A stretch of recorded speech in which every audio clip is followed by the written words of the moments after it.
ایک بڑا ضروری تھا یہ جو تجربہ اس وقت ہو رہا ہے. لوگوں کی غلط فہمیاں تھی وہ دور نہیں ہونی تھی. لوگوں نے یہ سمجھنا تھا بجا طور پر کہ یہ $200 ارب آ جانے تھے.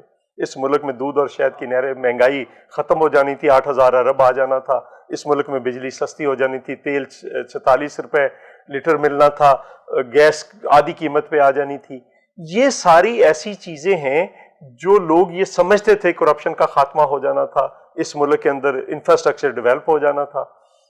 یہ ساری ایسی چیزیں تھیں جو لوگوں نے سمجھنا تھا کہ اس لیے پاکستان پیپلز پارٹی نے پہلے دن کہا کہ ان کو آنے دیں. اب آنے والے دنوں میں دیکھیں پیپلز پارٹی پھر ایک لڑائی کے موڈ میں جا رہی.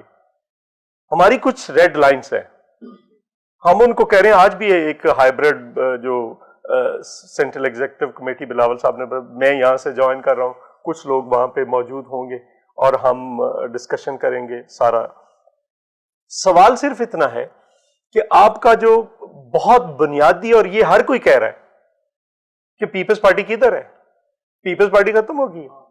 میں اس کا یہ صرف اتنا ہے کہ یہ آرگومنٹ کب نہیں دیا گیا. بھٹو صاحب کے بعد کہا گیا کہ پیپلز پارٹی ختم ہوگی، پیپلز پارٹی پھر ریوائیو کیا. 79 کے بلدیاتی الیکشنز کے اندر سارے پاکستان میں پیپلز پارٹی جیت گئی. 88 کے بعد 90 کے الیکشن میں کتنی سیٹیں تھیں؟ چند سیٹیں. 90 کا پیپلز پارٹی ختم ہوگی، پھر پیپلز پارٹی ریوائیو ہوئی. اس کے بعد اگر آپ 97 کے الیکشن کو دیکھیں تو پیپلز پارٹی کے پاس تو پنجاب سے ایک سیٹ بھی نہیں تھی، اور پیپلز پارٹی پھر ریوائیو کیا 2002 کے اندر. 2002 کے اندر ایکچولی تو ہم جیتے تھے، ہمارے تو کچھ ریزلٹس چینج کیے گئے، ہمارا ووٹ سب سے زیادہ تھا، کاف لیگ سے زیادہ ووٹ تھا، اور پھر وہ اس کو تبدیل کر دیا گیا کہ اب سیٹوں پہ ملیں گی جو اسپیشل سیٹس ہیں، ورنہ تو پہلے اس سے پہلے ووٹس پہ ملتی تھی. سو اس کے بعد پھر یہ کہا گیا اب ایک مشکل پیریڈ ہے. مشکل پیریڈ کیا ہے؟ میں بالکل آج کوئی آپ سے بات چھپاؤں گا نہیں، جو حقائق ہے سامنے رکھوں گا، جو میری غلطی ہے میں وہ بھی تسلیم کروں گا. زرداری صاحب کا کوئی ایسا ایکسپیرینس نہیں تھا تنظیم چلانے کا، لیکن زرداری صاحب کا درمیان میں آ کر پیپلز پارٹی کو بچانا اور پاکستان کو بچانا، اس وقت آپ ذرا انٹرنیشنلی پاکستان کی حالت دیکھ لیں، باقی اکانومی کی حالت دیکھ لیں. اس وقت 2008 کے اندر جو عالمی بحران آیا تھا، پاکستان کی اکانومی جو اس وقت کووڈ میں گری ہے، وہ بھی ہم 0.40 پہ چلے گئے تھے، وہاں سے پھر واپس، اور ساری چیزوں کو دوبارہ سے جوڑا. ایک فریکچرڈ فیڈریشن تھی جو اس وقت کی رولنگ کلاسز کو سمجھ نہیں آ رہا کہ 18ویں ترمیم کیا ہے. وہ سمجھتے ہیں ایک ترمیم ہے، نہیں ہے ترمیم. سو پیپلز پارٹی پھر ریوائیو کرتی، چونکہ آج کل پولیٹیکل انالوجی تو ہے کوئی نہیں، پولیٹیکل ٹرمینالوجی بھی نہیں ہے، کرکٹ کی ٹرمینالوجی ہے، تو اس میں بات کر لیتے ہیں. کرکٹ میں بڑا پلیئر وہ ہوتا ہے جو بیڈ پیچ سے نکل کر پھر واپس فارم میں آتا ہے. تو ہم کئی بار آ چکے ہیں، اور آنے والے دنوں میں آپ دیکھیں گے بلاول صاحب نے جس طرح سے پارٹی کو سنبھالا ہے.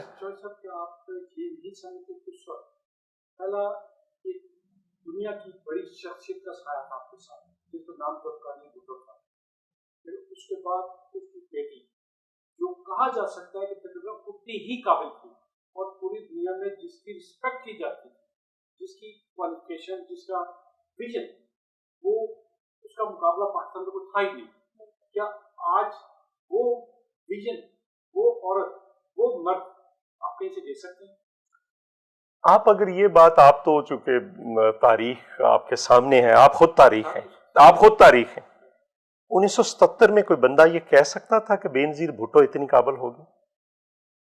کوئی ایک بندہ نہیں کہتا تھا. اور میں یہاں پہ یہ پیپلز پارٹی کی ہسٹری، ایک منٹ مجھے دیں. جواب مجھ سے لے لینا، یقین جانیں میں اس سے بھی کہتا تھا کہ یہ بھٹو کی بیٹی ہے. نہیں، میں ادھر ہی آ رہا ہوں. مجھے یہ بتائیں کہ بھٹو صاحب کے ساتھ تھی تو سارے چھوڑ گئے تھے بی بی کو. بے نظیر بھٹو نے، میں بھٹو صاحب کو بڑا لیڈر مانتا ہوں بطور ایک طالب علم، لیکن میں سٹرگل محترمہ بے نظیر بھٹو کی بڑی مانتا ہوں. وہ بھٹو سے زیادہ بڑی، کسی سے بھی بڑی. سب کانٹیننٹ میں یا دنیا کی تاریخ میں چند ایسے لوگ ہوں گے. دیکھیں اس کی ساری زندگی، 35 سالہ اس کی سیاسی زندگی، 30 سال کی لڑائی، 5 سال کا اقتدار ہے. اس کو بھی اگر اقتدار سمجھتے ہیں تو سمجھ لیں وہ بھی لڑائی ہے. پھر اس کے باپ کو مار دیا جائے, اس کے بھائیوں کو مار دیا جائے, اس کو خود سکھر جیل کے اندر قید تنہائی میں 2 سال رکھا جائے, 50 یہاں پہ درجہ حرارت ہوتا ہے, اور وہ ایک 26 سال کی لڑکی ان سے ٹوٹے نہ. اور یہاں پہ میں ایک یہاں پہ میں یہاں پہ میں ایک گزارش کروں, بلاول بھٹو کے پاس بی بی سے زیادہ 1-2 پریولیج ہیں جو بی بی کو نہیں تھے. ایک تو بلاول بی بی کے ساتھیوں نے, بھٹو صاحب کے ساتھیوں نے بی بی کو چھوڑ دیا تھا, بی بی کے ساتھیوں نے بلاول کو نہیں چھوڑا. بہت کم ہے جو گئے ہیں, ٹھیک ہے. مثلا ہم لوگ بی بی کے ساتھی ہیں, ہماری میجورٹی نہیں گئی, کچھ لوگ گئے ہیں. جو گئے ہیں وہ روز ہمیں فون کر کے رابطے کر رہے ہیں کہ ہم نے غلطی کر لی, ہم سے سیاسی غلطی ہوگی, ہم سے سیاسی غلطی ہوگی. میں یہ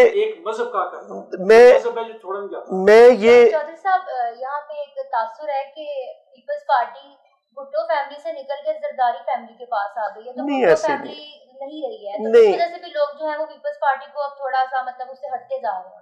نہیں, دیکھیں زرداری فیملی کے بارے میں یہاں پہ بہت بہت غلط پروپیگنڈا ہوا ہے. مثلا میں آپ کو ایک بات بتاؤں, آصف زرداری کے والد جو حاکم علی زرداری تھے وہ نیشنل عوامی پارٹی کے سندھ کے صدر رہے ہیں. مطلب وہ فاطمہ جناح کے حمایتی رہے ہیں, وہ میرپور خاص ڈویژن کے 1962 کے اندر میئر رہے ہیں, وہ 1970 میں ایم این اے رہے ہیں.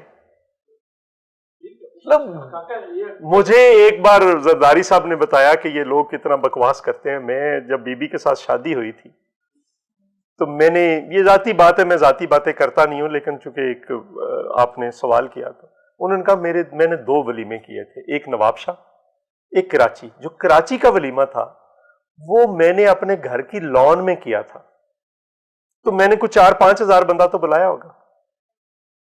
جو بندہ 4-5 ہزار بندے کو بلا کر اپنے گھر کے لان میں کھانا کھلا لے اس وقت بھی, تو وہ ان کے متعلق جو طوفان بدتمیزی, میرے خیال ہے اس ملک کی تاریخ کا سب سے جو بدقسمت آدمی ہے اس کا نام آصف زرداری ہے, جس کے خلاف جس قدر پروپیگنڈا ہوا. دوسری بات جو ہے, دیکھیں پیپلز پارٹی کو بلاول کی بات کر رہے تھے, بلاول بھٹو کے پاس ایک بلاول بھٹو, دیکھیں میں پھر ادھر نہیں جانا چاہتا, لیکن میں چونکہ آپ نے سوال بڑا پرٹیننٹ کر دیا ہے تو میں اس کے جواب میں جانا چاہتا ہوں. مطلب ان کی کوئی آپس میں کوئی مماثلت نہیں ہے, لیکن تاریخ کا طالب علم ہونے کے ناطے ایک مثال دیتا ہوں. کیا حضرت علی کی فاطمی اولاد کے علاوہ اولاد نہیں ہے؟ ہے نا, سب کو پتا ہے نا. نہیں کیوں نہیں پتا, سب کو پتا ہے. ٹھیک ہے, نہیں میں کچھ اور, وہ سید کیوں نہیں ہے, وہ سید کیوں نہیں ہے. عوان سارے جتنے بھی ہیں وہ حضرت علی کی غیر فاطمی اولاد گنے جاتے ہیں نا, آج بھی ان سے پوچھ لیں. میں اس بحث میں نہیں جانا چاہتا.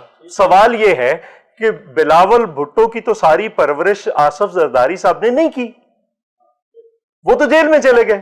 وہ تو ساری کی ساری پرورش محترمہ بینظیر بھٹو نے کی ہے. اور آئیڈیالوجیکلی, پولیٹیکلی میں آپ کو بلکہ اس سے اگلی بات بتاؤں, آئیڈیالوجیکلی بلاول بھٹو اپنی ماں کی تربیت ضرور ہے لیکن اپنے نانا کے زیادہ قریب ہے. نہیں, انداز بھی وہی ہے, لیکن آئیڈیالوجیکلی نظریاتی طور پر وہ اپنے نانا کی پالیٹکس کے زیادہ قریب ہے. وہ سمجھ رہا ہے. ایک دن ہماری ڈیبیٹ ہوئی, میں نے بھی ان کو کہا کہ ذوالفقار علی بھٹو تو تاریخ کے ہر موڑ پہ درست ثابت ہو رہا ہے. آج یہ آرٹیکل لکھا ہے عطا اللہ قاسمی صاحب, انہوں نے کہا ہے کہ میں آج لوگوں سے معافی مانگتا ہوں اور شرمندہ ہوں میں کہ میں نے اس کا مجاہد کلمی مجاہد کا کردار ادا کیا 77 کی تحریک کا نظام مصطفیٰ کی. وہ غلط تھی, وہ امریکہ کی سپانسرڈ تھی. وہ ذوالفقار علی بھٹو نے جو اس ملک کے اندر کام کیے تھے ان کی سزا دینے کے لیے تھی. یہ آج کا آرٹیکل ہے, یہ کتنا بڑا اعتراف ہے. میں یہ سمجھتا ہوں کہ یہ بلاول بھٹو کا سوال یہ نہیں ہے, سوال یہ ہے کہ سوچ کیا ہے. سوال یہ ہے کہ اس کا ویژن کیا ہے. سوال یہ ہے کہ وہ چیزوں کو دیکھتا کیسے ہے.